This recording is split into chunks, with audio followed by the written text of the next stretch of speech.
41 महीने पहले मेरे को भी इस बिजनेस में किसी ने एक शहर से फोन किया था। कितने लोग जानना चाहते हैं मेरे को इसमें फंसाया कैसे गया? बहुत सारे लोग जानना चाहते हैं, लेकिन एक बात बता दूं, इस बिजनेस में फंसने का पहले दर्द बता दे। इस बिजनेस में फंसने का दर्द बता दूं, क्योंकि एक बात बताऊं, लोग आपको फंसाने के लिए लाए हैं, लेकिन हम इटावा से यहां तक आपको बचाने के लिए आए। किसी भी कीमत पर आपको फंसने नहीं देंगे, क्योंकि इस बिजनेस में फंसने का दर्द क्या होता है ये मेरे से ज्यादा कोई नहीं जानता। आप भी जानना चाहते हो? बता दूं? देखो, इस बिजनेस में फंसने का पहला दर्द आज से 41 महीने पहले मैं अपने घर में 11.5 महीने घर और कॉलेज के बीच में रहता था। कॉलेज और घर 11.5 महीने बीत जाते थे साल के, और 10-15 दिन के लिए घर से कहीं बाहर जाने का मौका मिलता है। लेकिन इस बिजनेस में फंसने के बाद पहला दर्द है, आज 11.5 महीने से घर नहीं जा पाया हूं। इस बिजनेस में फंसने का पहला दर्द है। दूसरा भी बता दे क्या जी? इस बिजनेस में फंसने का दूसरा भी दर्द है। आज से 41 महीने पहले जिन शहरों के नाम किताबों में पढ़े थे, जिन शहरों के नाम लोगों के मुंह से सुने थे, सुना करते थे गोवा बहुत अच्छा स्टेट है, सुनते थे दार्जिलिंग भी देखना चाहिए, सुनते थे जयपुर भी जाने लायक है, लेकिन आज दूसरा दर्द है। इन सारे शहरों में जाने का मौका मिला, इन सारे शहरों में घूमने का मौका मिला, ये दूसरा दर्द है। इस बिजनेस में फंसने का एक और दर्द है। बता दे क्या जी? आज से 41 महीने पहले मेरे डैडी मेरे को पर मंथ 5,000 रुपए देते थे पॉकेट खर्चा के लिए। काफी होते हैं ना जी स्टूडेंट के लिए? काफी होते थे, 5,000 रुपए महीने में देते थे। लेकिन इस बिजनेस में फंसने का दर्द है, आज मेरे डैडी मेरे को 5,000 महीने में नहीं देते, लेकिन आरसीएम हर महीने पल्सर खरीदने की इनकम देता है। इस बिजनेस ने एक और दर्द दिया है। बता दे जी? जानना चाहते हैं? भगवान न करे ये दर्द दुश्मन को भी मिले। बता दूं? इस बिजनेस ने जो सबसे बड़ा दर्द दिया है वो सिर्फ इतना है कि आज से 41 महीने पहले मेरे शहर के लोग मेरे डैडी के नाम से मेरे को जानते थे, आज हिंदुस्तान के लोग मेरे नाम से मेरे डैडी को जानते हैं। सबसे बड़ा दर्द है। इतने सारे दर्द देता है आरसीएम, करना चाहिए जी? नहीं करना चाहिए। अभी तो शुरुआत है, आगे आगे बताएंगे तो बहुत सारे लोगों के हार्ट अटैक हो जाएंगे। सुनना चाहेंगे जी? बहुत सारे। लेकिन एक बात बताएं, सबसे पहले ये बता दें हमको किसने फंसाया था, कैसे फंसाया? क्योंकि देखो, हर किसी को इस बिजनेस में फंसाया गया है, कोई भी अपनी मर्जी से नहीं आया। और मेरे को जिस इंसान ने फंसाया था वो यूपी के first technical achiever doctor Ghanshyam Yadav ji. Friends, आज से 41 महीने पहले एक इंसान मेरे को फोन करता है और बोलता है, एक बात बता, क्या तू रायबरेली आ सकता है? यूपी का एक दूसरा डिस्ट्रिक्ट है रायबरेली, सुना है ना नाम? मेरे को रायबरेली बोलता है आ सकता है। मैंने कहा मेरे को नहीं आना। बोला नहीं आएगा तो मजा आ जाएगा। मैंने कहा मेरे को कोई भी मजा नहीं लेना। बोला बिजनेस के बारे में बताएंगे। मैंने कहा मेरे डैडी का इतना बड़ा बिजनेस है, उसको ही हम करना चाहेंगे तो करेंगे, बाकी कुछ नहीं करना है। लेकिन वो मेरे को इतना ज्यादा प्रेशर डालते हैं कि मैं अपने शहर इटावा से 350 किलोमीटर दूर रायबरेली जाता हूँ। और जब मैं रायबरेली जाता हूँ, रात को 8:30 बजे उनके घर में पहुंचा, 9:30 बजे 2 लोग मेरे को मिलके प्लान दिखाते हैं, रात को 9:30 बजे से लेके 11:30 बजे तक। कितने घंटे जी? 2 घंटे। और 2 घंटे प्लान दिखाने के बाद बोलते हैं, क्यों जी समझ में आया? मैंने कहा हाँ जी, सब कुछ समझ में आ गया। सिर्फ एक ही खतरा था, मैंने सोचा अगर ना कर दिया तो 2 घंटे और चाटेंगे। तुरंत बोला सब कुछ समझ में आ गया। अभी इधर भी पूछेंगे समझ में आया जी, सारे बोलेंगे सब कुछ आ गया, कुछ समझाने की जरूरत नहीं। सही है ना? मैंने भी तुरंत बोला सब कुछ समझ में आ गया। सुबह होती है, बोलते हैं चलो आपको पिकअप सेंटर लेकर चलते हैं। दोनों लोग मेरे को पिकअप सेंटर पर ले जाते हैं और जब पिकअप सेंटर पर जाता हूं तो पिकअप सेंटर के गेट पे जैसे ही पहुंचा, पिकअप सेंटर को देख के हालत खराब हो गई। इतनी जर्जर अवस्था में पिकअप सेंटर, उससे अच्छी पान की दुकान होती है जी। मेरे को दिमाग में एक ही बात आई, रात को तो बड़ी बड़ी हाँक रहा था, इतनी बड़ी कंपनी है, इतना बड़ा टर्नओवर है, ये है वो है, अरे जिसके पिकअप सेंटर का ये हाल है उस कंपनी का क्या हाल होगा। लेकिन साहब 2 लोगों के बीच में फंसे थे ना। अंदर जाते हैं, बोरे में से किट निकालता है। किससे निकालता है जी? बोरे में से धूल झाड़ता है, मेरे को देता है, बोलता है इसमें 3 पैंट का कपड़ा है, 3 शर्ट का कपड़ा है, 1 गरम सूट का कपड़ा है और तेरे को 2990 देना है। कितना देना है जी? ये भी नहीं पूछता पॉकेट में है कि नहीं है, बस देना है। मेरे को 100% लग रहा था, 350 किलोमीटर दूर बुला के ठगा है, नटवर लाल का भी चाचा है। लेकिन मैंने उसको 2990 दिया। उस बैग को लेकर अपने घर पे आया, अलमारी में बंद करके रख दिया। सिर्फ एक ही बात सोची, अगर डैडी ने देख लिया तो बोलेंगे तुम फालतू के बहुत खर्चे करते हो। बात समझ में आ रही है जी? 100% आ रही है? चाटूंगा नहीं, अगर नहीं आ रही है तो बोल दो। आ रही है ना जी? मैंने उसको अलमारी में रख दिया और मैं 9 महीने गुजर जाते हैं। 9 महीने मैं भूल गया कि मैं किसी आरसीएम को जानता हूं। मैंने आरसीएम का कपड़ा लिया है, मैंने आरसीएम का कपड़ा कोई लिया है, किसी को पैसे भी दिए हैं, लेकिन 9 महीने बाद उसी इंसान का फिर फोन आता है। बात समझ में आ रही है ना? क्योंकि एक बात कहते हैं, बुरे दिनों को जितनी जल्दी भुला दो उतना ही अच्छा। तो मैं भी 9 महीने तक भूल गया, लेकिन उस इंसान का फिर से फोन आता है और मेरे को बोलता है यार एक बात बता, क्या फैजाबाद आ सकता है? मैं बोला क्यों?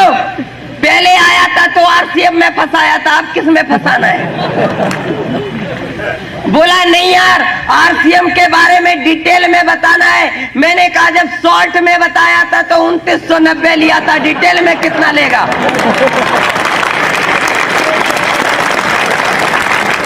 बात को समझने की कोशिश करना। मैंने कहा डिटेल में कितना लेगा? बोला नहीं यार तुम समझते नहीं हो। हिंदुस्तान के पहले डिस्ट्रीब्यूटर मिस्टर बीसी छाबड़ा जी, जिनको हिंदुस्तान भागचंद छाबड़ा जी के नाम से जानता है, भागचंद छाबड़ा जी आ रहे हैं और मैं चाहता हूं, उन्होंने लोगों की तकदीरें बदल दी हैं। मैं चाहता हूं तुम उनके प्रोग्राम को देखो। मैंने कहा एक बात बता, एक इंसान दूसरे इंसान की तकदीर बदल ही नहीं सकता। अगर ऐसा होता तो एक डॉक्टर का बेटा कैंसर से नहीं मरता, एक पुलिस वाले का बेटा अपराधी नहीं बनता, एक डीएम का बेटा चपरासी नहीं बनता और एक प्रिंसिपल का बेटा अनपढ़ नहीं रहता। एक इंसान दूसरे इंसान की तकदीर नहीं बदल सकता। उसने मेरे को एक बात बोली थी कि ये सच है, एक इंसान दूसरे इंसान की तकदीर नहीं बदल सकता, लेकिन ये भी सच है एक इंसान दूसरे इंसान को तकदीर बदलने की तदबीर जरूर बता सकता है। मैं बोला मेरे पास पैसे नहीं है। बोला पिछली बार जितना खर्चा हुआ था वो भी दे दूंगा, इस बार भी आने जाने का सारा पैसा दे दूंगा, जितना भी खर्चा होगा सब दे दूंगा, बस तेरे को आना है। मैं उसके शहर फैजाबाद में पहुंचता हूं और जब उस प्रोग्राम हॉल के गेट पे पहुंचता हूं तो साहब एक इंसान खड़ा रहता है। इधर भी खड़ा होगा ना जी, उधर भी खड़ा रहता है और एक टिकट हाथ में देता है और बोलता है 50 का नोट निकालो। मेरे को एक ही बात समझ में आई, कि पिछली बार देखने सुनने का पैसा नहीं लगा था, अब की तो गेट से ही शुरू हो गए। अंदर क्या होगा? 100% समझ में आ रही है? 100%। सोचो आपको 100% समझ में आ रही है, मेरे को खाली 3 बात समझ में आई थी। आप कहां तक जा सकते हो? सोचने वाली बातें। और 3 घंटे में सिर्फ 3 बात समझ में आई थी। बता दूं क्या बात समझ में आई थी? पहले घंटे में मेरे को पहली बात समझ में आई थी, छाबड़ा साहब बोल रहे थे कि 17 से 18 लाख लोग आरसीएम का कपड़ा पहन चुके हैं, आरसीएम के डिस्ट्रीब्यूटर बन चुके हैं, और जब तक 1 करोड़ लोगों को आरसीएम का कपड़ा नहीं पहना दूंगा तब तक चैन से नहीं बैठूंगा। मेरे को पहली बात समझ में आई, मेरे को पहली बात समझ में आई, 18 लाख लोगों को फंसा चुके हैं, 1 करोड़ को फंसाने की तैयारी है।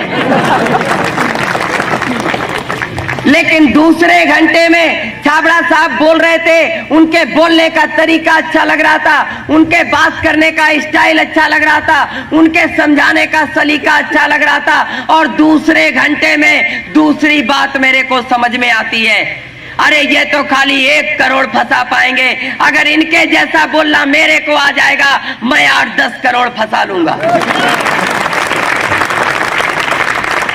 लेकिन फ्रेंड्स, आखिरी घंटे में जो बात मेरे को समझ में आई थी, उसने मेरी सोच को बदल दिया, मेरी जिंदगी को बदल दिया, मुझे फर्श से अर्श तक पहुंचा दिया। आखिरी बात भी बता दूं क्या? जानना चाहते हैं? आखिरी में मेरे को सिर्फ एक बात समझ में आई थी कि अगर मैं आरसीएम नहीं कर सकता तो हिंदुस्तान में कोई नहीं कर सकता, अगर मेरे को आरसीएम से रॉयल्टी टेक्निकल नहीं आ सकता तो हिंदुस्तान में किसी को भी नहीं आ सकता। 3 घंटे के प्रोग्राम के बाद होटल में छाबड़ा साहब से मुलाकात होती है, उनसे बहुत सारी बातें होती हैं, और उनसे मिलने के बाद मैं वापस अपने शहर में आता हूं। एक कागज पे मैंने 100 लोगों के नाम लिखे थे। कितने के जी? 100 लोगों के नाम लिखे थे, और 1 महीने के अंदर 100 लोगों को प्लान दिखाया था। कितनों को जी? 100 को। और मेरे को एक ही आंसर मिला था। बता दूं? मेरे को सिर्फ एक ही आंसर मिला था, नो, मैं नहीं कर सकता, मेरे को नहीं करना, तू फंस गया, मेरे को मत फंसा, मैं तेरे जैसा बेवकूफ नहीं हूं। उल्लू समझ रखा है क्या? मेरे को ये आंसर मिले थे, और मैं सच कहता हूं, अगर 10-20 लोग मना कर दे तो क्या होगा जी? क्या होता है आपका? है जी? हौसला पर अच्छों की हवा निकल जाती है जी। 100 लोगों ने मना कर दिया, मेरी भी सारी की सारी निकल गई। मैंने तुरंत अपने अपलाइन को फोन किया, मैंने कहा सर एक बात बताओ, पूरे इटावा डिस्ट्रिक्ट में एक मई बेवकूफ मिला था फंसाने के लिए। बोले क्यों, क्या हुआ? मैंने कहा दूसरा कोई फंसता ही नहीं है। बोले अरे बात तो बताओ क्या हुआ? मैंने कहा ये पूछो क्या नहीं हुआ। जो लोगों ने कभी नहीं कहा था वो आरसीएम में आने के बाद कहा। बात समझ में आ रही है ना? बोले नहीं यार डिटेल में बताओ। मैंने उनको डिटेल में सारी बात बताई, और मैं आज भी थैंक्स बोलता हूं उस great upline mister Ghanshyam Yadav ji का, जिन्होंने मेरे को, उन्होंने मोबाइल पे मेरे को एक स्टोरी सुनाई थी, और मोबाइल पे जो मेरे को स्टोरी सुनाई थी, मैं सच कहता हूँ उस स्टोरी ने मेरे अंदर जो उत्साह भरा था, जो ताकत भरी थी, उस स्टोरी को आज भी जब कभी मैं निराश हो जाता हूँ, जब कभी मैं हताश हो जाता हूँ, उस स्टोरी को एक बार याद कर लेता हूँ, और मैं सच कहता हूँ उसके बाद जब खंबा भी सामने आ जाता है तो उसको भी आरसीएम समझ में आ जाता है। सुना दूं स्टोरी? जानना चाहेंगे? मेरे को सर ने एक स्टोरी सुनाई थी कि एक मूर्तिकार था, उसको एक छोटी सी मूर्ति बनाने के लिए छोटे से पत्थर के टुकड़े की जरूरत थी। वो एक बड़े से पत्थर के पास जाता है और उस पत्थर पे 100 बार हथौड़ी से चोट करता है, लेकिन पत्थर का टुकड़ा नहीं टूटता। वो हताश हो जाता है, निराश होकर घर वापस चला आता है। एक दूसरा शिल्पकार उसी पत्थर के पास जाता है, और जैसे ही हथौड़ी से चोट करता है, पत्थर का टुकड़ा टूटकर बाहर आ जाता है। बात ये नहीं थी कि पहले शिल्पकार के हाथों में ताकत नहीं थी, बात ये भी नहीं थी कि पहले शिल्पकार के हथौड़ी में पावर नहीं थी, बात ये भी नहीं थी कि पहले शिल्पकार का इरादा मजबूत नहीं था। बात सिर्फ इतनी सी थी कि वो पत्थर 100 चोटें सह चुका था, बस एक की जरूरत थी।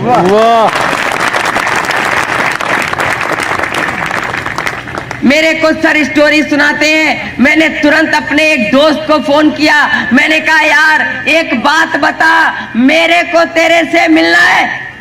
बोला टाइम नहीं है। मैंने कहा नहीं यार मैं मिलना ही चाहता हूं। बोला यार जब टाइम ही नहीं है तो मिलेंगे कैसे। मैंने कहा एक साल में 365 दिन होते हैं जी, एक महीने में 30 या 31 दिन होते हैं, एक हफ्ते में 7 दिन होते हैं और एक दिन में 24 घंटे होते हैं। मेरे को तेरे से सिर्फ 1 घंटे के लिए मिलना है। कितना जी? 1 घंटे के लिए मिलना है। बोला यार मैं टाइम निकाल ही नहीं पाता हूं।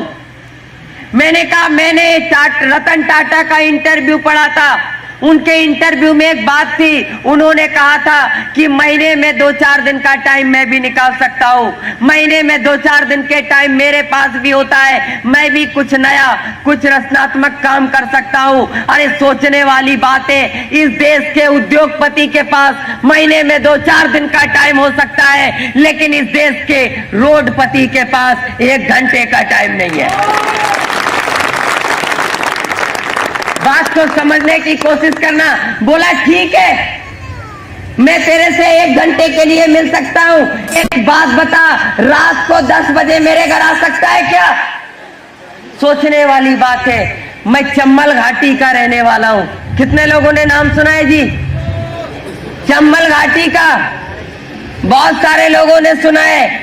तो मैं चंबल घाटी का रहने वाला हूं। रात को 9 बजे के बाद लोग अपने घर का गेट नहीं खोलते, भले ही मेहमान आ जाए। और वो मेरे को बोलता है रात को 10 बजे मेरे घर आ सकता है क्या? उसके घर से मेरा घर 10 किलोमीटर दूर है। मैंने मन में एक ही बात सोची, तेरे को फंसाना है, 10 बजे क्या रात को 12 बजे भी आ जाऊंगा।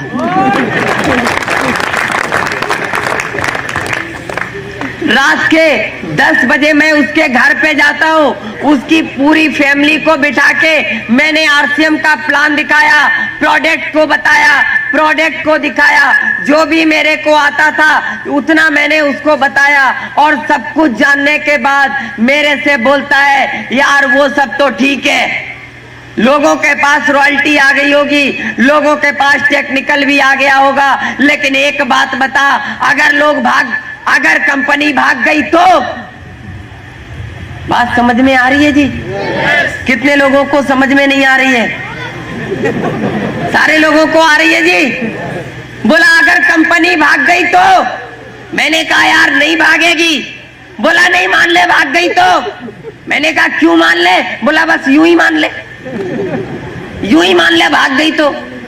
मैंने कहा एक बात बता, आप एक शोरूम में जाते हो, एक शर्ट पसंद आती है, कीमत 500 होती है, आप 500 रुपए देते हो, शर्ट को लेकर शोरूम से बाहर आ जाते हो, शोरूम वाला अपने शोरूम में ताला डाल देता है, बोलता है आज के बाद अपना शोरूम कभी नहीं खोलूंगा, आज के बाद अपना शोरूम कभी नहीं खोलूंगा। आपका कुछ जाता है क्या? कुछ जाएगा? देखो यस या नो बोलते रहो। अगर देखो एक मैं आपको बात बताऊं कि बहुत सारे लोग क्या करते हैं, मुंडी ऐसे हिला रहे हैं, समझ में आ रही है यस, बहुत सारे लोग ऐसे ऐसे कर रहे हैं, समझ में आ रही है नो, बहुत सारे लोग पता ही नहीं चल रहा है यस है कि नो है। यार बीच वाले का उपयोग ऊपर वाला नहीं ढूंढ पाया, हम आप क्या ढूंढेंगे? और 5 किलो का मत हिलाओ यार, 2 ग्राम का हिलाने से काम चल सकता है। 2 ग्राम की है ना मुंह में, है कि नहीं है? तो उसको हिलाते रहो, नहीं तो मान लो आप भी चलो 5 किलो का हिलाओ, हम भी हिलाए, दोनों लोग हिलाते हैं, देखे मजा आता है कि नहीं? हिलाओ हिलाओ, आएगा जी? अभी सोच रहे होगे कि हम क्यों हिलाएं, 30 देकर अंदर आए, ठीक है ना?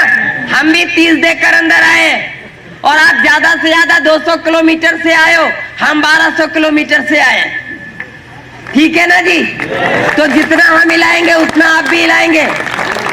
5 किलो का नहीं, 2 ग्राम का। समझ में आ रही है ना बात?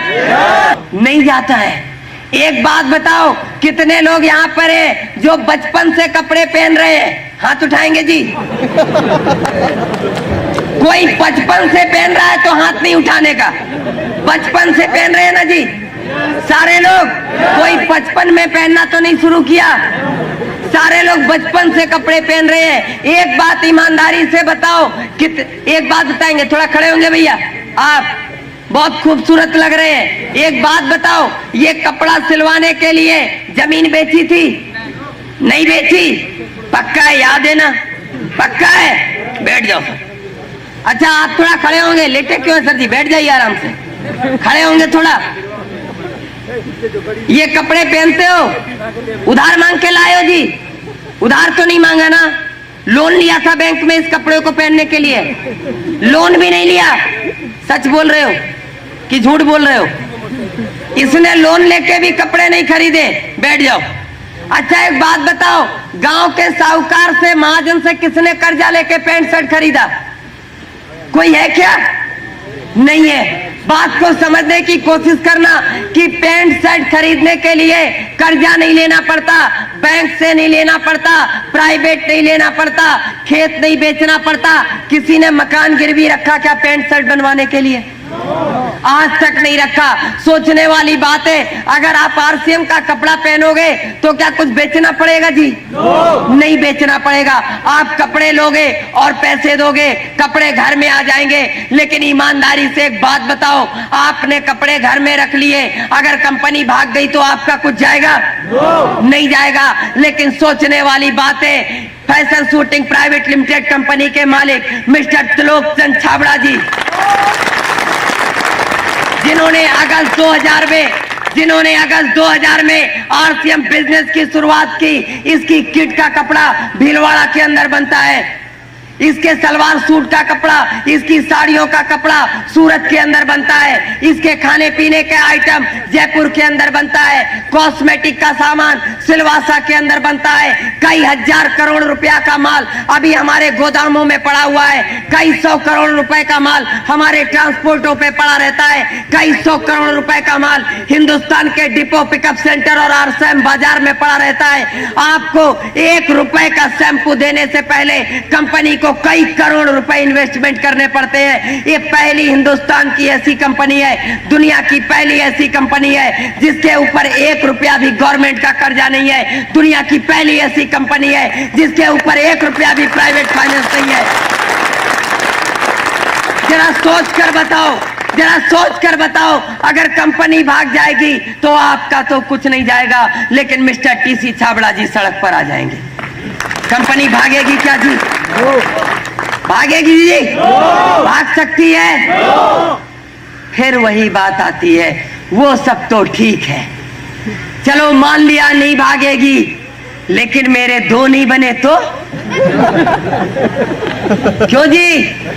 अगर मेरे 2 नहीं बने तो? मैंने कहा यार बन जाएंगे, सबके बन जाते हैं। बोला नहीं, मान ले मेरे नहीं बने तो। मैंने कहा यार मेरे को 2 मिल गए, निषाद सर जी को 2 मिल गए, लालमणि जी को 2 मिल गए, तेरे को भी मिल जाएंगे। बोला नहीं, मान ले मेरे नहीं बने तो। मैंने कहा यार रिश्तेदारों को बताना। बोला मान ले रिश्तेदारों ने मेरी बात नहीं मानी तो। मैंने कहा दोस्तों को बताना। बोला मान ले दोस्तों ने भी मेरी बात नहीं मानी तो। मैंने कहा यार दुनिया में तेरी इतनी तो इज्जत होगी कि 2 लोग तेरी बात मान ले। बोला मान ले मेरी इतनी भी इज्जत नहीं है तो।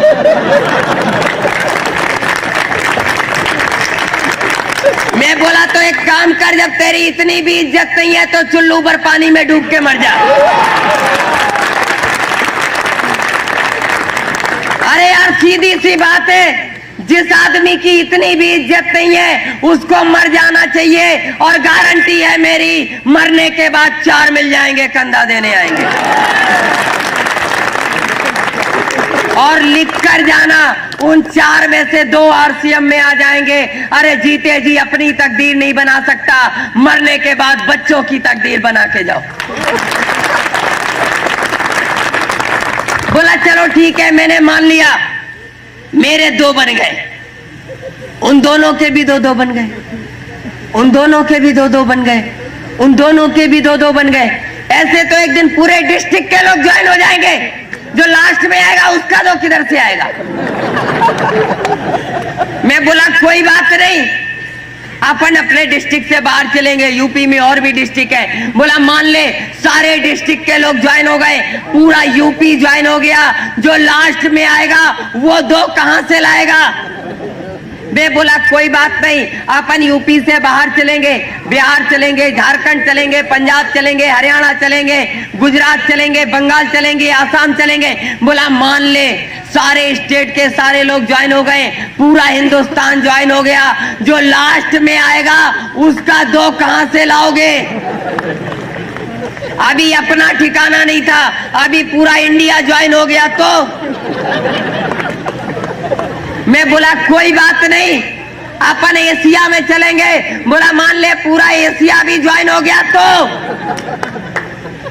मैं बोला यार यूरोप में भी कंपनी पहुंच जाएगी। बोला मान ले पूरा यूरोप भी ज्वाइन हो गया तो मैं बोला अपन अफ्रीका, अमेरिका, ऑस्ट्रेलिया महाद्वीप में चलेंगे। बोला मान ले पूरी दुनिया ज्वाइन हो गई, दुनिया में कोई भी नहीं बचा, जो लास्ट में आएगा ना वो 2 कहां से लाएगा? मैं बोला ऐसा तो हो ही नहीं सकता। बोला क्यों नहीं हो सकता? मैंने कहा नहीं हो सकता। बोला क्यों नहीं हो सकता? मैंने कहा देखो ऊपर वाले ने दुनिया को बनाया है और ऊपर वाले को दुनिया को चलाना भी है। अगर सारे लोग आरसीएम में आ जाएंगे तो सारे लोग लखपति करोड़पति बन जाएंगे। अरे जब सारे लोग लखपति करोड़पति बन जाएंगे तो रिक्शा कौन चलाएगा? बात को समझने की कोशिश करना। आने वाले समय में कुछ लोग आरसीएम में आएंगे, कुछ लोग नहीं आएंगे, कुछ लोग लखपति बनेंगे, कुछ लोग करोड़पति बनेंगे और कुछ लोग खाली पत्नी के ही पति रह जाएंगे। लेकिन एक बात की गारंटी है, आने वाले समय में जो लोग आरसीएम कर रहे हैं वो लोग भी कार पे होंगे और जो लोग नहीं कर रहे हैं वो लोग भी कार पे होंगे। फर्क सिर्फ इतना सा होगा, जो लोग कर रहे हैं वो कार के पीछे की सीट पे होंगे और जो लोग नहीं कर रहे हैं वो लोग ड्राइविंग सीट पे होंगे।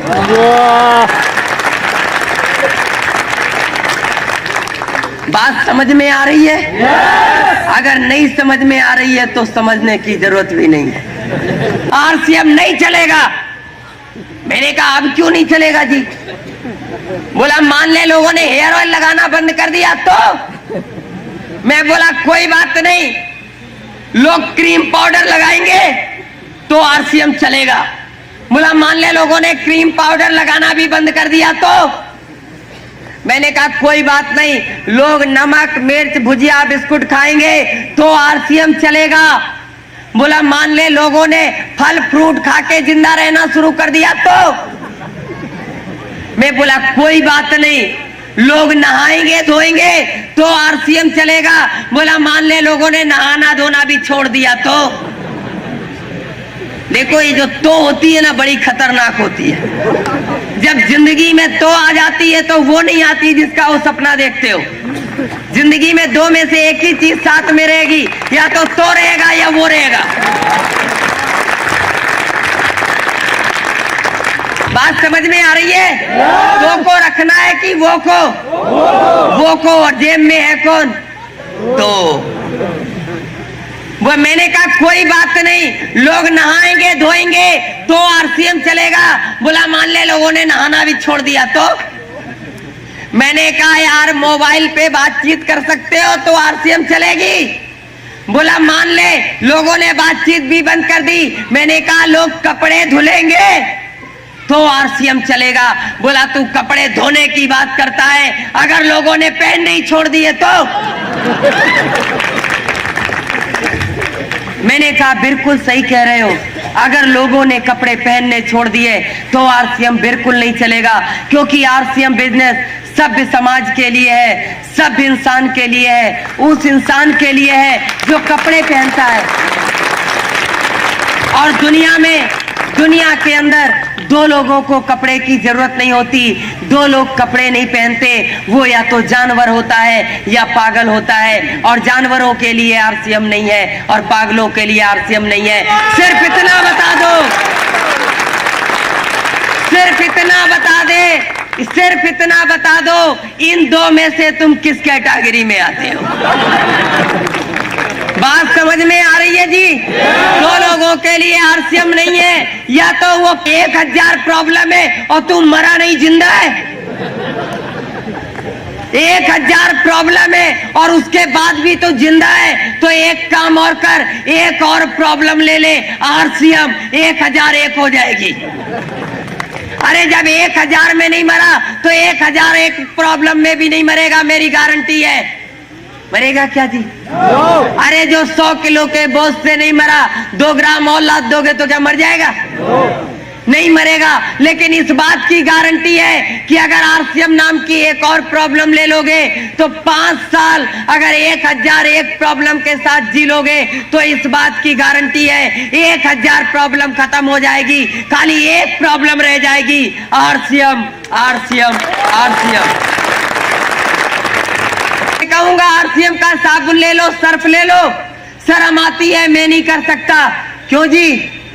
आती है ना। एक बात ईमानदारी से बताओ, यहाँ पर कितने लोग ऐसे हैं जिनके पास अमिताभ बच्चन से ज्यादा पैसा है? हाथ उठाएंगे जी। कोई है क्या? अमिताभ बच्चन से ज्यादा किसी के पास पैसा है?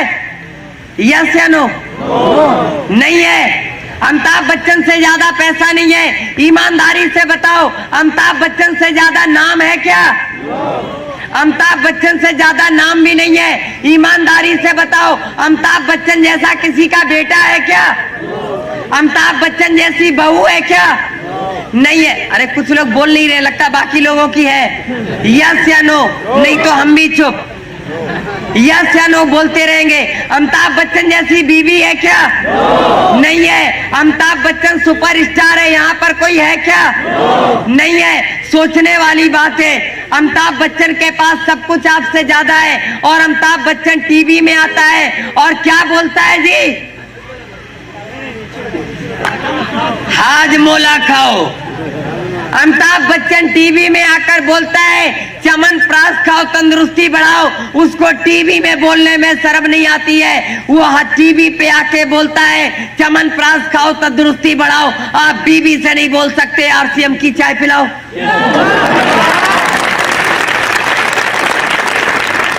बात को समझने की कोशिश करना। अमिताभ बच्चन को शर्म नहीं आती और हमको शर्म आती है। उसके पास शर्म नहीं आती, इसीलिए उसके पास पैसा आता है, और हमको शर्म आती है, इसीलिए हमको हमारे पास नहीं आता है। उसको शर्म नहीं आती, उसको सफलता मिलती है, हमको शर्म आती है, इसीलिए हमको सफलता नहीं मिलती। बात समझने की कोशिश करना। अभी देखो, लोग बोलने का पैसा लेते हैं, वो ऐड करते हैं, पैसा ले जाते, और हमको ऐड करने में शर्म आती है। बात को समझने की कोशिश करना। एक खूबसूरत सी लड़की टीवी पे आती है। अभी मैं एक बार टीवी देख रहा था, वैसे मैं बहुत कम टीवी देखता हूँ, अब ये तो मेरे को नहीं पता, मैं उसमें ऐड देख रहा था, क्योंकि ये तो टीवी में आजकल पता ही नहीं चलता है कि पिक्चर के बीच में ऐड आता है कि ऐड के बीच में पिक्चर आती है। ये तो पता नहीं चलता है ना जी। तो मैं ऐड देख रहा था, एक खूबसूरत सी लड़की आती है टीवी पे, एक खूबसूरत सी लड़की आती है, उसका ज्यादा नाम तो नहीं पता है, लेकिन वो बोलती है मेरी खूबसूरत त्वचा का राज साबुन है। अब साबुन का नाम नहीं ले सकते ना, उस साबुन वाले मेरे को पैसा नहीं देते, जो ऐड करने का देते हैं उन्हीं का नाम लेते हैं। बोलती है मेरी सुंदरता का राज साबुन है जी। एक बात बताओ, थोड़ा आप खड़े होंगे जी, सफेद टोपी लगाए हैं, साबुन लगाते हैं जी? लगाते हैं। कितने साल से लगा रहे हैं जी? 8 साल से लगा रहे हैं। 8 साल से ये साबुन लगा रहे हैं जी। एक बात ईमानदारी से बताओ, उस लड़की की खूबसूरत त्वचा हो गई, आपकी क्यों नहीं हुई जी? क्या साबुन कंपनी वाले से आपकी दुश्मनी है क्या? कोई खानदानी अदावत है जी? है जी? उसकी हो गई, आपकी क्यों नहीं हुई जी? बैठिए सर जी, हम बताते हैं। बात को समझने की कोशिश करना, क्योंकि ये जब साबुन लेने जाते हैं तो इनकी जेब से 14 रुपया जाता है और उसकी जेब में 14 करोड़ पहुंचता है। ये काले हो जाते हैं और लाल हो जाते हैं। और मैं उनको ग्रेट बोलता हूं क्योंकि मैंने उनसे बहुत कुछ सीखा है। बात को समझने की कोशिश करना। मेरा एक दोस्त है, मैं जब भी उसको फोन करता हूं बोलता हूं और यार कैसे हो, क्या चल रहा है, तो बोलता है बस कट रही है। क्या बोलता है जी? कट रही है।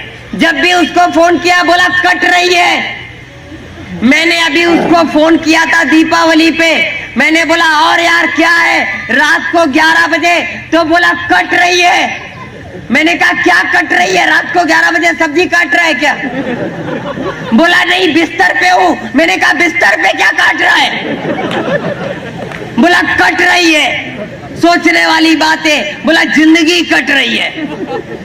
सुना है कि 84 लाख योनियों के बाद इंसान का शरीर मिलता है और उसके बाद भी लोग कहते हैं कट रही है। काटने के लिए भेजा है क्या जी? लेकिन कट रही है। एक मेरा और दोस्त है, उसको जब भी फोन करता हूं बोलता गुजर रही है। मैं बोला और क्या हाल चाल है? बोला गुजर रही है। नए साल पे उसको फोन किया, बोला हैप्पी न्यू ईयर, और क्या हाल चाल है? बोला गुजर रही है। 15 साल का, मैं 15 साल पुरानी दोस्ती है उससे, बचपन का दोस्त है, बोलता है गुजर रही है। मैंने कहा पिछले 15 साल से कह रहे हो गुजर रही है, गुजर रही है, गुजर क्यों नहीं जाते? 15 साल से गुजर ही नहीं पाए। साइनाइड खा लो, 2 मिनट में गुजर जाओ। बात को समझना। लोगों की गुजर रही है, कट रही है, गुजार रहे हैं। इकट्ठे गुजर जाओ ना यार, घिसट घिसट क्यों को गुजर रही है? और फिर भी लोग कहते हैं क्या आरसीएम करना जरूरी है? जरूरी है जी? नहीं, मजबूरी है।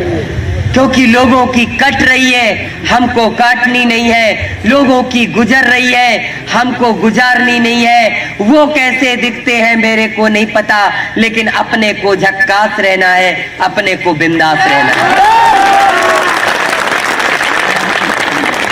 ट्रांसपोर्ट कंपनी के मालिक हावड़ा में रहते थे। हावड़ा में हम सारे लोग पैदा हुए। वो बहुत बड़े बिजनेसमैन है। मेरी मदर फाइनेंसर है। हम लोग अभी आज की तारीख में इटावा में भी मेरा घर है। मेरे दादाजी रॉयल फैमिली से थे और हम लोगों ने जिंदगी में, जब मैं दुनिया के अंदर आया था तो मैं ऐसा ही आया था जैसा आपको दिखता हूं।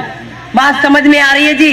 और क्योंकि मैं इस देश से बाहर भी रहा हूं, मेरी आधी से ज्यादा जिंदगी हिंदुस्तान के बाहर गुजरी है। मैंने हिंदुस्तान में आकर हिंदी को भी सीखा है। मैं बहुत अच्छी तरीके से हिंदी बोलना लगभग 2 साल से जानता हूं। मैं टूटी फूटी बोलता हूं, बहुत सारे शब्द मैं हिंदी के नहीं बोल पाता हूं। अगर आपको दिक्कत होगी मेरी बात को समझने में तो आप बता देंगे, ठीक है ना जी?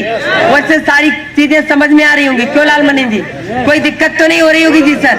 तो हम लोग थोड़ी सी बात करते हैं कि लोग जिंदगी के साथ समझौता करते हैं, लोग जिंदगी के साथ एडजस्टमेंट करते हैं, और लोग जिंदगी के साथ समझौता कैसे करते हैं जानना चाहते हो जी?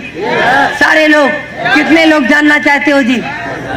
सारे लोग जानना चाहते हैं। ओके सर, मैं आपको एक बात बताऊं कि अभी मेरा मानना है कि हिंदुस्तान के अंदर 95% यंग लोग, अब उनकी एज 18 साल से 25 साल है। 95% लोग अगर उनके पास मोटरसाइकिल है तो सिर्फ 2 ही कारण हैं, या तो उनके पापा ने दी है या उनके पत्नी के पापा ने दी है। गलत बोल दिया क्या जी? सही बोला। देखो राजा पाकर में ऐसा नहीं होता है, हमारे इधर ऐसा होता है। 2 ही कारण है, या तो अपने पापा देते हैं या पत्नी के पापा देते हैं, ठीक है ना जी? और अभी क्या होता है कि जब नई नई मोटरसाइकिल मिलती है, नई नई शादी होती है तो नई नई मोटरसाइकिल मिलती है। अभी लोग जिंदगी के साथ समझौता कैसे करते हैं, थोड़ा सा समझने की कोशिश करना। अभी नई नई मोटरसाइकिल मिली, नई नई शादी होती है, अपन मोटरसाइकिल में आगे बैठते हैं और अपनी लाइफ को पीछे बिठाते हैं। लाइफ मतलब समझते हैं जी?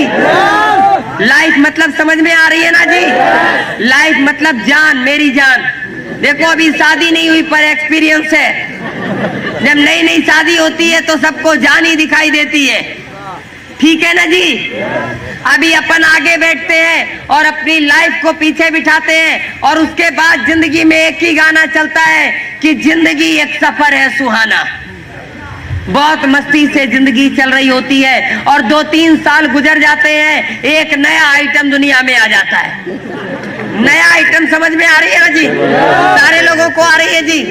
एक नया आइटम दुनिया में आ जाता है। अभी थोड़ा सा सीन बदलता है और सीन के साथ सॉन्ग भी बदलता है। अभी अपन आगे बैठते हैं और आइटम को बीच में बिठाते हैं और अब लाइफ हो जाती है। क्या होती है जी? लाइफ हो जाती है।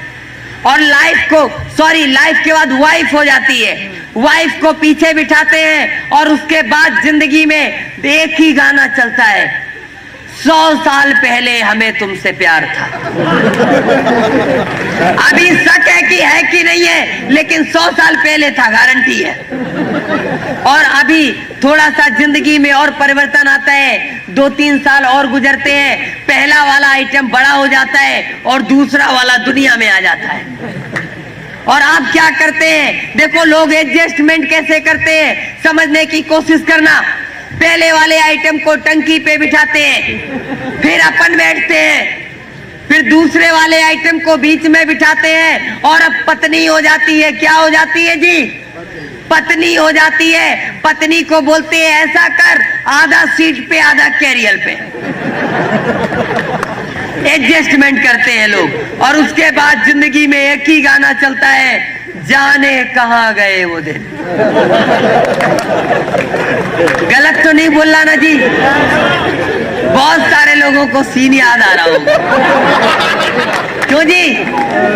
लेकिन साहब कुछ समय और गुजरता है, 1-2 साल गुजरते हैं और 1-2 साल बाद क्या होता है कि जो पहला वाला आइटम रहता है वो थोड़ा सा और बड़ा हो जाता है। वो जब थोड़ा सा और बड़ा हो जाते हैं, उसको टंकी पे बिठाते हैं और बोलते हैं बेटा मुंडी टेढ़ा करके बैठ। बात समझ में आ रही है? अपन पीछे बैठ के चलाएंगे, अगर वो मुंडी सीधा रखेगा तो पीछे से आगे दिखेगा नहीं। बोलते हैं बेटा मुंडी टेढ़ा रख के बैठ। फिर अपन बैठते हैं, फिर दूसरे वाले आइटम को बिठाते हैं, फिर फैमिली हो जाती है, उसको बोलते हैं ऐसा कर, आधा सीट पे आधा कैरियर पे, और तीसरे वाले को कस के पकड़ने का। गलत तो नहीं है ना जी?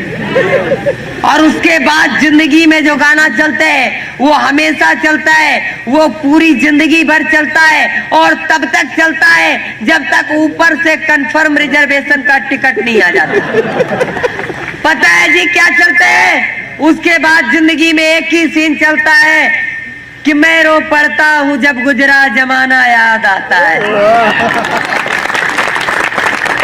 बहुत सारे लोगों को याद आ रहा होगा गुजरा जमाना। आ रहा है जी? देखो बात को समझने की कोशिश करना। लोग जिंदगी के साथ एडजस्टमेंट करते हैं, लोग जिंदगी के साथ समझौता करते हैं, लोग जिंदगी के साथ जीते हैं। बात को समझने की कोशिश करना। जब मोटरसाइकिल की जरूरत थी तब मोटरसाइकिल थी, जब कार की जरूरत थी तभी भी मोटरसाइकिल है, और जब मिनी बस की जरूरत है तभी भी मोटरसाइकिल है। लोग जिंदगी को जी नहीं रहे हैं, लोग जिंदगी को काट रहे हैं। बात को समझने की कोशिश करना। लोग एडजस्टमेंट कर रहे हैं, लोग समझौते कर रहे हैं और उसके बाद भी कहते हैं क्या आरसीएम करना जरूरी है? क्यों जी? सारे लोग जिंदा हैं क्या? हम समझे कि सारे लोग सुसाइड कर लेंगे। देखो यार, बोलते चालते रहोगे ना तो मेरे को लगेगा जिंदा हो जाते हैं। उसके बाद आलू को छांटा जाता है, बड़ा बड़ा आलू एक तरफ, मीडियम आलू एक तरफ और एकदम छोटा छोटा छर्री आलू एक तरफ। ठीक है ना जी? ऐसे और उसको बाजार में बेचते थे। लेकिन उसी गांव में एक किसान था, जब सारे लोग आलू छांट के तैयार होते थे तब तक वो अपना आलू बाजार में बेच के घर आ जाता था। सारे किसान बड़े परेशान कि ये अपना आलू इतनी जल्दी छांट कैसे लेता है, जबकि खोदने हम लोगों के साथ ही जाता है, एक साथ खोद के लाता है, फिर ये छांट कैसे बेच के कैसे चलाता है। सारे किसान उस किसान के पास जाते हैं और बोलते हैं भैया एक बात बताओ, तुम्हारा आलू इतनी जल्दी छट कैसे जाता है? वो बोलता है जी मैं कुछ नहीं करता, मैं आलूओं को खोदता हूँ, बैलगाड़ी में लादता हूँ और गांव की सबसे खराब सड़क से होते हुए बाजार में जाता हूँ। और जब बैलगाड़ी हिलती डुलती है, बहुत सारे धक्के लगते हैं, बहुत सारे झटके लगते हैं, तो उन दोचियों में क्या होता है, बड़ा बड़ा आलू सबसे ऊपर आ जाता है, मीडियम आलू बीच में आ जाता है और छोटा आलू सबसे नीचे चला जाता है। बात को समझने की कोशिश करना। सेम आरसीएम, जब बुरा वक्त आता है, बुरी परिस्थिति आती है, कठिन से कठिन दौर आता है, कठिन से कठिन हालात आते हैं, जो लोग लड़ते रहते हैं, जो लोग करते रहते हैं, वो लोग आरसीएम में रॉयल्टी, टेक्निकल और रूबी स्टार पे जाते हैं। और जो लोग रुक जाते हैं, जो लोग थम जाते हैं, वो यहाँ से बाहर हो जाते हैं। और एक मैं आपको बात बता दूं, इस देश को छोटे आलू टाइप के लोगों की जरूरत नहीं है, इस समाज को भी ऐसे लोगों की जरूरत नहीं है। आप अपने परिवार से पूछ लेना, छोटे आलू टाइप के लोगों की जरूरत नहीं है, तो आरसीएम को भी ऐसे लोगों की जरूरत नहीं है। आरसीएम उन लोगों का बिजनेस नहीं है जिनके पास दिल ही नहीं है। आरसीएम उन लोगों का बिजनेस है जिनके पास कलेजा है। बात समझ में आ रही है जी? पहली बार आप लोगों से मुलाकात है, थोड़ा सा अपने बारे में बता दे जी, थोड़ा सा। कितने लोग जानना चाहेंगे जी? पहली मुलाकात है, क्यों सर जी? डिटेल, अपनी भी डिटेल हो जाए, क्योंकि पहली मुलाकात है और पहली मुलाकात में एक बार परिचय पूरा होना चाहिए। क्यों जी? मैं आपको बता दूं, मैं वेस्ट बंगाल हावड़ा में पैदा हुआ था। मैं जैसा दिखता हूं, मैं दुनिया के अंदर ऐसा ही आया था। और जब मैं दुनिया के अंदर आया था, उसके बाद से दुनिया के बड़े बड़े डॉक्टरों ने मेरा इलाज किया, दुनिया में कई देशों के डॉक्टरों ने मेरा इलाज किया, और मेरा 9 साल तक मेरी जिंदगी हॉस्पिटलों में बीती। और उसके बाद मैं अपने घर पे आया था, जब सारे डॉक्टर्स ने इस बात को मना कर दिया कि नहीं ठीक कर सकते, उसके बाद मैं अपने घर पे आया था। मैं दुनिया का सबसे निगेटिव इंसान था, और शायद मेरे जैसा निगेटिव इंसान दुनिया के अंदर नहीं था। मैं हमेशा निगेटिव ही सोचता था, सिर्फ और सिर्फ निगेटिव सोचता था, और इतना निगेटिव सोचता था कि आज मैं बता नहीं सकता। मैं हर चीज को ना बोलता था, मैं हर चीज को ना जानता था, लेकिन मैं थैंक्स बोलता हूँ अपने मम्मी डैडी को, जिन्होंने मेरे को कॉलेज में पढ़ने के लिए भेजा, मेरे दादी बाबा को, जिन्होंने बहुत कोशिश की मेरे को पढ़ाने की, और बहुत सारी कोशिश की। और मैं थैंक्स बोलता हूँ उस टीचर को जिसने मेरे को पेन पकड़ना सिखाया था, और आज यहाँ कंप्यूटर भी चला सकते हैं। बात को समझने की कोशिश करना। मेरे डैडी से जब मेरे को बोलते थे स्कूल में जाना है, तो मैं बोलता था मैं नहीं पढ़ सकता। काफी कोशिशों के बाद उन्होंने मेरे को सिर्फ एक ही बात बोली थी, कुछ नहीं करना है, आपके टीचर जो कहते हैं सिर्फ वही करते रहो। मैंने कहा मैं नहीं कर सकता। बोले वो वही काम बोलेंगे जो आप कर सकते हो, वो ऐसा कोई भी काम नहीं बोलेंगे जो आप नहीं कर सकते हो। बात को एक मैं आपको और बता दूं बात, कि 9 साल तक जब मैं हॉस्पिटलों में रहता था, मेरे को दुनिया के सिर्फ 3 रिश्तों के बारे में पता था। मेरे को पता था एक डॉक्टर होता है, मेरे को पता था एक नर्स होती है, मेरे को पता था कि डॉक्टर और नर्स से पेशेंट का रिश्ता होता है, और तीसरा रिश्ता मेरे को पता था कि एक दोस्ती होती है। 3 ही रिश्ते मेरे को पता थे, लेकिन घर आने के बाद बहुत बाद मैंने जाना कि मम्मी भी होते हैं, डैडी भी होते हैं, दादाजी भी होते हैं, दादी जी भी होते हैं, और दुनिया के बहुत सारे रिश्ते भी होते हैं। दुनिया में 9 साल बाद मैंने जाना। जब मैं स्कूल जाता था तो जो मेरे टीचर कहते थे मैं करता था। जो मैं आज भी थैंक्स बोलता हूँ कि मैंने सिर्फ फॉलो किया जो वो बोलते चले गए, और मैं पढ़ता चला गया। लेकिन मेरे अंदर से बहुत सारी नेगेटिविटी नहीं गई। मैं बहुत सारा नकारात्मक बातें सोचता था, मैं बहुत ज्यादा नो सोचता था, मैं बहुत ज्यादा नहीं सोचता था। बात को समझने की कोशिश करना। एक बार मेरे घर में सफाई हो रही और उसमें बहुत सारे सामान घर से बाहर रखे होते हैं, और एक टेबल पर एक बहुत खूबसूरत डायरी रखी थी, बहुत ही खूबसूरत डायरी थी, और बस उस डायरी को देखकर मैं यूं ही उसके पन्ने को पलटने लगा। मेरे डैडी की डायरी थी और मैं उसको पढ़ने लगा। जब मैंने उसको पढ़ना शुरू किया तो उस डायरी में एक डेट थी 15 फरवरी। 15 फरवरी उसमें डेट लिखी हुई थी और मैंने उस पन्ने पर मेरे डैडी ने लिखा था कि कल डॉक्टर ने डिलीवरी की डेट दी है, मेरा पहला बेटा दुनिया में आने वाला है और जब मेरा बेटा दुनिया में आएगा मेरा दो ही सपना है, या तो मैं उसे बहुत बड़ा बिजनेसमैन बनाऊंगा, मेरे से भी बड़ा बिजनेसमैन बनेगा, या फिर वो पायलट बनेगा। ये मेरे डैडी का सपना था। जब मैंने उस पन्ने को पलटा उसमें अगली डेट लिखी हुई थी। अगले पन्ने पे सिर्फ एक बात लिखी हुई थी, सिर्फ एक लाइन लिखी थी कि आज मेरा सपना टूट गया। क्या लिखा था जी? आज मेरा सपना टूट गया। पहली बार जिंदगी को एहसास हुआ कि जब मैं दुनिया में आया था तो मेरे डैडी का सपना टूटा था। जिंदगी में पहली बार जाना कि जब बच्चा पैदा होता है वो रोता है या नहीं रोता ये तो नहीं पता, लेकिन ये बात पता चली कि जब मैं दुनिया में आया था तो मेरे डैडी ने रोया था, मेरे मम्मी ने रोया था, जो लोग मेरे को प्यार करते हैं उन लोगों ने भी रोया होगा। पहली बार जिंदगी में एहसास हुआ था। और मैं सच कहता हूं, मैंने अपनी दोस्त से बोला कि एक मेरी डैडी ने डायरी में बात लिखी हुई थी, आज मैंने महसूस किया, आज मेरे को लगता है कि मेरे को दुनिया में आना ही नहीं चाहिए था। मैं आज सोच पाया इस बात को। मेरे दोस्त ने मेरे को एक बात बोली थी, यार अगर तुम चाहो तो तुम्हारे डैडी ने उस दिन तुम्हारे लोगों ने रोया था, लेकिन अगर तुम चाहो तो जिंदगी में वो वक्त भी आ सकता है कि दुनिया में तुम्हारे आने पर भी लोग रोए थे, लेकिन तुम्हारे जाने पर भी लोग रोएंगे।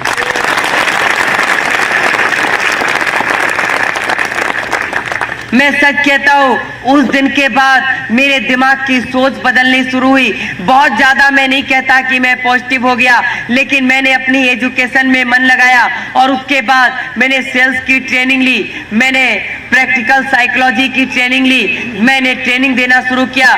कुछ लोगों के साथ मेरा कांटेक्ट हुआ और मेरे को आरसीएम में किसी ने जबरदस्ती ज्वाइन करवाया। मैं पहले भी बोल चुका हूँ। और उसके बाद मैंने आरसीएम में ट्रेनिंग देना शुरू किया, फिर मैंने आरसीएम को करना भी शुरू किया। और मैं सच कहता हूँ, आज मैंने अपने डैडी से एक ही प्रॉमिस किया था कि सफलता की जिन बुलंदियों को छूने को लोग तरसते हैं, सफलता की उन बुलंदियों पर अदमे कदमों के निशान छोड़ जाऊंगा।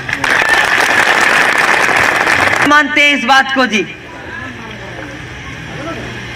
जानते सारे लोग हैं, मानते भी सारे लोग हैं, पर करते सारे लोग नहीं। यस या नो सर? करते नहीं है सारे लोग। और मैं आपको एक बात बताऊं, एक बार मैं बीसी साहब का प्रोग्राम देख रहा था और बीसी साहब ने एक बात बोली थी कि अगर आपको जिंदगी में कुछ हासिल करना है, कुछ बड़ा हासिल करना है, तो एक काम करो। अगर आपको दूध बहुत अच्छा लगता है, आपको खाना खाने के बाद दूध की जरूरत पड़ती है, बिना दूध पिए आप सो नहीं सकते हो, तो आज एक काम करो, आज कसम खा लो, तब तक दूध नहीं पिएंगे जब तक रॉयल्टी नहीं आ जाएगी। बात को समझने की कोशिश करना। उन्होंने कहा था, जो चीज आपको सबसे प्यारी लगती है, आप कसम खा लो कि उस चीज को उस दिन तक नहीं छुओगे जब तक आपको कोई पिन नहीं मिल जाती, आपको रॉयल्टी टेक्निकल नहीं मिल जाता, कुछ नहीं मिल जाता। बात को समझने की कोशिश करना। मैंने भी एक बात को सोचा था और मैंने अपने सर जी को बोला था, अपनी ग्रेट अपलाइन को बोला, मैंने उनसे प्रॉमिस किया था कि सर जी उस दिन तक मैं अपने घर नहीं जाऊंगा जब तक मेरे को एमराल्ड स्टार नहीं आ जाएगा। क्योंकि मैं एक बात बताऊं, दुनिया में सबसे ज्यादा अच्छा मुझे अपना घर लगता है। बताऊं, ऐसा कुछ भी नहीं है, ऐसा कुछ भी नहीं है। एक बात को ध्यान से अपने दिमाग में नोट कर लेना, चाहे कॉपी पे नोट कर लेना, चाहे दिल में नोट कर लेना, लेकिन आज मेरी बात को नोट कर लेना कि बिगड़े हुए हालात की तस्वीर बदल सकती है। बिगड़े हुए हालात की तस्वीर बदल सकती है, बस से बदतर हाल में तकदीर बदल सकती है। मानता हूं किस्मतें, मानता हूं मैं खुदा किस्मतें लिखता है मगर, मानता हूं मैं खुदा किस्मतें लिखता है मगर, आदमी अगर चाह ले तहरीर बदल सकती है, तहरीर बदल सकती है, तहरीर बदल सकती है। बात को समझने की कोशिश करना। बात समझ में आ रही है जी? 100% आ रही है जी? अब एक बात बताओ, जो लोग फंसे नहीं है जी, अब वो लोग बोलेंगे आरसीएम में फंसना चाहिए जी, है जी? कितने लोगों ने किताब पढ़ी है जी? थोड़ा ईमानदारी से हाथ उठाना, और हाथ उठाने से पहले सोच लेना, क्योंकि सर जी ने पूरी इजाजत दे दी, खूब ढंग से ठुकाई पिटाई। क्यों जी? तो सर जी सोच समझ के हाथ उठाइएगा। कितने लोगों ने पढ़ी है? जीतने वाले कुछ नया नहीं करते, हर काम को नए ढंग से करते। किसी ने पूरा उठाया, किसी ने आधा उठाया। अच्छा, आधा पढ़ा है वो आधा उठाएगा। पूरा बाद का बिजनेस है, और ये बिजनेस 8-9 साल बाद का बिजनेस है। और 8-9 साल बाद आपको, एक आम आदमी को, एक रिक्शा चलाने वाले को भी, एक करोड़पति आदमी को भी ये बिजनेस समझ में आने लगेगा। अभी समझाने के लिए सेमिनार करना पड़ता है, और उसके बाद सेमिनार नहीं करना पड़ेगा। उसके बाद लोगों को समझाने के लिए सेमिनार नहीं करना पड़ेगा। उसके लिए हम लोगों को इतना बड़ा सब आयोजन नहीं करना पड़ेगा, इतनी सारी प्रॉब्लम्स का सामना नहीं करना पड़ेगा। एक बार MM निषाद साहब बोलेंगे कि आपके राजा पाकर में BC छाबड़ा साहब का प्रोग्राम होगा, आपके राजा पाकर में यहाँ पर एक बहुत बड़ी स्क्रीन होगी, और वहां पर आप उनका प्रोग्राम देख सकोगे। गलत तो नहीं बोला सर जी? ये अत्याधुनिक बिजनेस है। आने वाले समय में आप लोग डिस्ट्रीब्यूटर हैं, सिर्फ बात की गंभीरता को समझो। आने वाले समय में, आज जब RCM मोबाइल दे सकता है, आज जब RCM कंप्यूटर दे सकता है, आज जब RCM दुनिया की बड़ी बड़ी कंपनियां RCM से हाथ मिला सकती है, तो क्या वो दिन दूर है जब RCM का खुद का चैनल होगा? दूर है क्या? दूर नहीं है। और एक दिन आप RCM का चैनल लगाओगे, और मुकेश कोठारी साहब का सेमिनार चल रहा होगा बॉम्बे में, और देख कहां पर रहे होगे? घर पर। एक दिन BC छाबड़ा साहब गुवाहाटी में कर रहे होंगे, आप देख कहां रहे होगे? अरे हम आने वाले समय में हर वो बहाना खत्म कर देंगे जिसके कारण कोई भी हिंदुस्तानी पीछे रह जाए। अरे मीटिंग में आने का टाइम नहीं है, कोई दिक्कत नहीं है। संडे को भी टाइम नहीं है घर में आने का, कोई दिक्कत नहीं है। रात को 10 बजे के बाद घर में क्या करते हो जी? है जी? सोते हैं। 10 बजे के बाद मत सोना। 1 घंटे का सेमिनार पर डे आपके टीवी पर आएगा। RCM का कोई ना कोई लीडर बोलेगा, अपने दोस्तों को फोन कर देना, यार घर पे तो सोते हो, 1 घंटा और जग के प्रोग्राम देख लो। क्यों जी? कैसा लग रहा है? लग रहा है कि हम लोग हवा हवाई बात कर रहे हैं। हवा हवाई बात लगती है, आज लगती है। जब TC छाबड़ा साहब कपड़ा लेकर आए थे, मैं इस कंपनी में, जब मैं कंपनी में विजिट करने जाता हूं, तो अक्सर मेरा एक और काम है कि मैं महीने में एक बार उस समय कंपनी में जाता हूं जब वहां पर भीड़ नहीं होती है। मैंने एक बार TC छाबड़ा जी से मुलाकात की, और TC छाबड़ा जी से बहुत सारी मैं बात किया।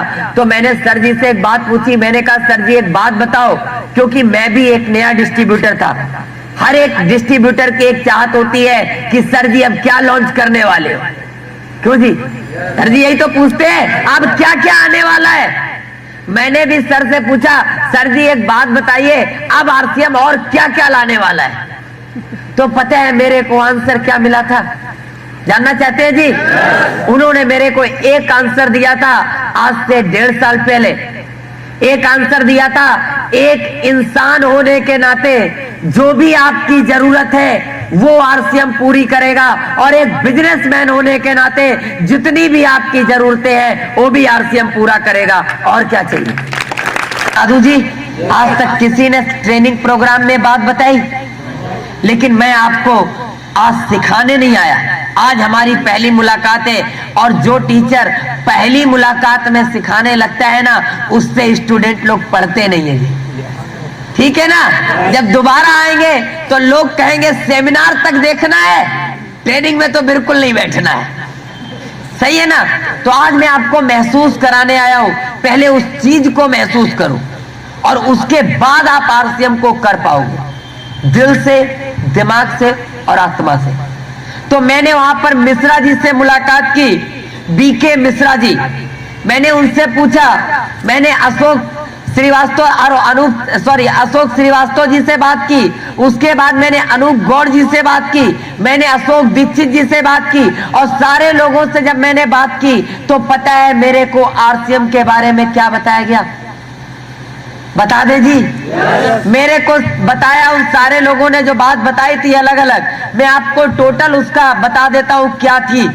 उन्होंने बोला था कि टीसी छाबड़ा जी ने जब बोला कि ऐसे ऐसे हम एक बिजनेस करना चाहते हैं, तो वो अपनी बात पे अड़े थे। उन्होंने अपने भाइयों से बात की तो पता है उनके भाइयों ने भी मजाक उड़ा दिया। किसने जी? भाइयों ने भी मजाक उड़ा दिया।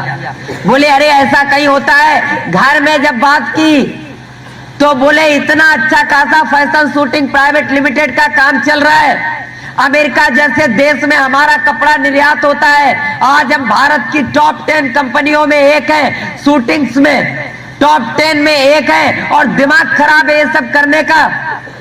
उन्होंने भी घर से विरोध था। कहां से शुरुआत हुई जी विरोध का? घर से। और घर से ही होती है। जिसके रास्ते में कांटे घर से बिछाए जाते हैं, यकीन मानो उन कांटों को झेल लेना, ये दुनिया आकर उन कांटों को हटा लेगी, उनकी जगह फूलों को बिछा देगी। बोला मेरे को करना है, मेरे को करना है, और मैंने जो सोचा है ऐसा हो सकता है। जब दुनिया में हो सकता है तो इंडिया में क्यों नहीं हो सकता, हिंदुस्तान के अंदर क्यों नहीं हो सकता। काफी उन्होंने बात की, और जब उन्होंने बीसी छाबड़ा साहब से बात की तो बीसी जी ने पता क्या बोला? अब नहीं मानते हो तो चलो हम तुम्हारा सहयोग कर देंगे। क्या बोला जी? नहीं मानते हो तो हम तुम्हारा सहयोग कर देंगे। और जितने उनके ऑफिस के वर्कर थे वो लोग आपस में यही बोलते थे, लगता है टीसी साहब का फिर गया है। क्या जी? माथा।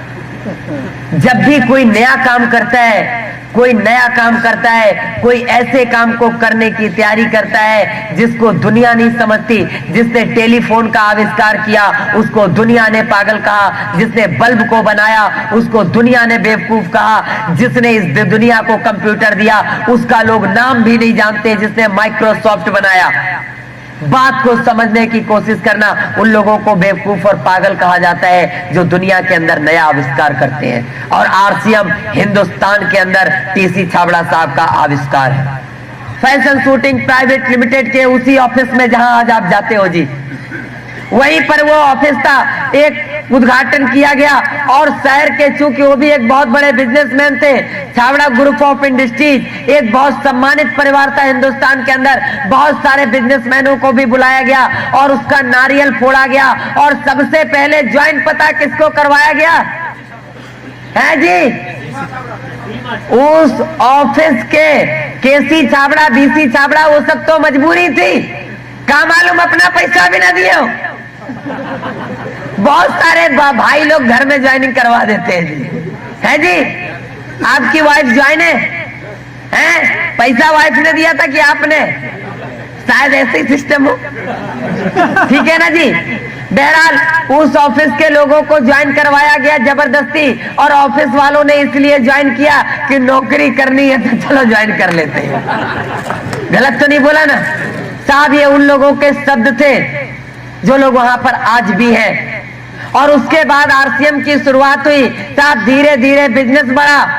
और सर 6 पैंट के कपड़े थे, कितने थे जी? 6 पैंट के पीस से बिजनेस शुरू हुआ। और जब बिजनेस शुरू हुआ एक बड़ा खासा अच्छा खासा ग्रुप बना। और पता है क्या होता था? कभी कभी बीसी छाबड़ा जी का भी चेक 0 हो जाता था। क्यों? क्योंकि हर महीने लोग ज्वाइन नहीं हो पाते थे, बड़ी प्रॉब्लम आ रही थी। और एक समय ऐसा आया जब सारे लोगों ने हथियार डाल दिए कि नहीं, ये नहीं हो सकता, ये नहीं हो सकता, बिल्कुल नहीं हो सकता, कभी नहीं हो सकता। लेकिन एक इंसान ने उस वक्त भी हथियार नहीं डाले, उसको कहते हैं टीसी छाबड़ा जी। क्योंकि उनका मानना था कि इंसान अगर चाहे तो तहरीर बदल सकता है। भले ही खुदा किस्मत लिखते हैं, लेकिन इंसान लिखे हुए को बदल सकते हैं। ये इंसान के अंदर काबिलियत होती है, बस आपको पहचानने की जरूरत है, बात को समझने की। कल की एनिवर्सरी की सीडी देखी है किसी ने जी? है जी? किसी ने देखी है जी? दिखाने लायक कुछ ऐसा नहीं था जो हम आज दिखा सकते। बस इतना था, पहला सेमिनार, पहला जो इसका एनिवर्सरी था भीलवाड़ा में मनाया गया। बिजनेस उठ रहा था, गिर रहा था, सारे लोगों से बाहर में जाना।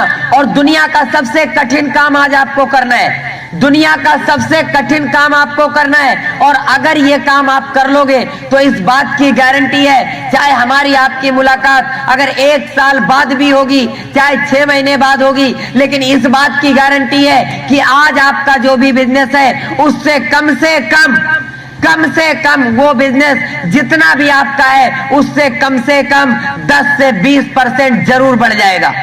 100% 10 से 20% जरूर बढ़ जाएगा, इस बात की गारंटी है अगर फॉलो करोगे तो। लेकिन बहुत सारे लोग सोचते हैं, लिख लेते हैं, वो डाउनलाइन नहीं आई है उसको सिखा देंगे, ऐसा भी लोग करते हैं। डाउनलाइन को सिखाने के लिए नहीं बोल रहा मैं, पहले मैं आपको सीखने के लिए बोल रहा हूं। पहले कोई भी चीज है, पहले आप करोगे, मैं आपको सिखाने नहीं आया। आपको निसार सर जी ने कुछ भी नहीं सिखाया आज तक 4 साल में, क्योंकि वो भी बोलते हम सीख रहे हैं, हम भी बोलते हम सीख रहे हैं, पीसी छाबड़ा साहब भी बोलते सीख रहे हैं, सुरेंद्र साहब भी बोलते सीख रहे हैं, मुकेश कोठारी भी बोलते सीख रहे हैं। यार जब सारे के सारे स्टूडेंट हैं तो मास्टर तो कोई है ही नहीं ना। एक स्टूडेंट दूसरे स्टूडेंट को सिखा सकता है क्या? नहीं, सिर्फ बता सकता है। और आपको इस बिजनेस में सिर्फ इतना करना है, जो भी आपने नोट किया है, आपकी जो भी डाउनलाइन है, उसको बताना नहीं है, सिखाना भी नहीं है, उसको करके दिखाना है।